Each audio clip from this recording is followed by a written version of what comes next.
CCD نے اب تک کتنے لوگوں کا انکاؤنٹر کیا ہے اور کتنے لوگوں کو پاکستان کے اندر سے پکڑا ہے اور کتنے جرائم پیشہ لوگوں کو پاکستان کے باہر سے پکڑا ہے؟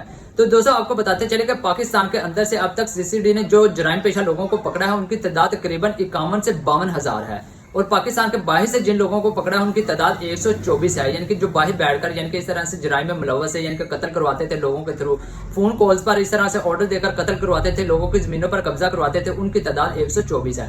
اور اس کے بعد آپ کو یہ بتاتے چلیں کہ کتنے لوگ اب تک انکاؤنٹر میں مارے جا چکے ہیں، تو ان کی تعداد 24 ہے۔ اصل میں وجہ کیا بنتی ہے، کون سے لوگ انکاؤنٹر میں مارے جاتے ہیں؟ ان کو پتا ہوتا ہے، کیونکہ یہ بہت سے جو سنگین جرم ہوتے ہیں ان میں ملوث ہوتے ہیں، تو ان کو پتا ہوتا ہے کہ اگر ہم پکڑے گئے تو ہمیں سزائے موت ہوگی یا پھر کم سے کم عمر قید تو ہوگی ہی ہوگی۔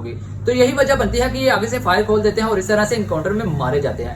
تو آپ کو بتاتے چلے ان میں کون سے لوگ کتنے ہیں، یعنی کہ کون سے کیٹیگری اے میں کون سے لوگ آتے ہیں اور کیٹیگری بی میں کون سے آتے ہیں۔ کیٹیگری اے میں وہ لوگ آتے ہیں جو بہت ہی سنگین جرم میں ملوث ہوتے ہیں، یعنی کہ جیسے قتل میں، اغوا میں، ڈکیٹی میں، یا پھر اس طرح سے جیسے دہشت گردی جیسے سنگین جرائم میں ملوث ہوتے ہیں، وہ کیٹیگری اے میں آتے ہیں۔ اور اس طرح کے جو لوگوں کی تعداد ہے 17,000 ہے جو پاکستان کے اندر سے گرفتار کیے جا چکے ہیں۔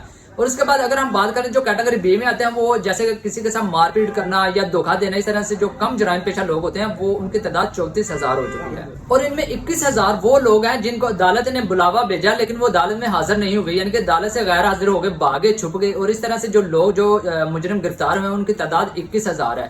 اور اس کے بعد سب سے امپورٹنٹ جو سب سے اہم ہے ان کی تعداد آپ کو بتائیں، یعنی کہ یہ وہ لوگ ہیں جو عادی مجرم ہیں، یعنی کہ بار بار جرم کرتے ہیں، عادی مجرم جو تھے ان کی تعداد 10,000 ہے جو اب تک گرفتار ہو چکے ہیں، اور جو انکاؤنٹر میں مارے جا چکے ہیں اب تک ان کی تعداد 24 ہو گئی ہے۔ تو دوستو اس پر آپ کی کیا رائے ہے؟ گورنمنٹ کے اس فیصلے کو آپ کتنا سپورٹ کرتے ہیں؟ کمنٹ سیکشن میں ضرور بتائیے گا۔ اپنا خیال رکھیے، اللہ حافظ۔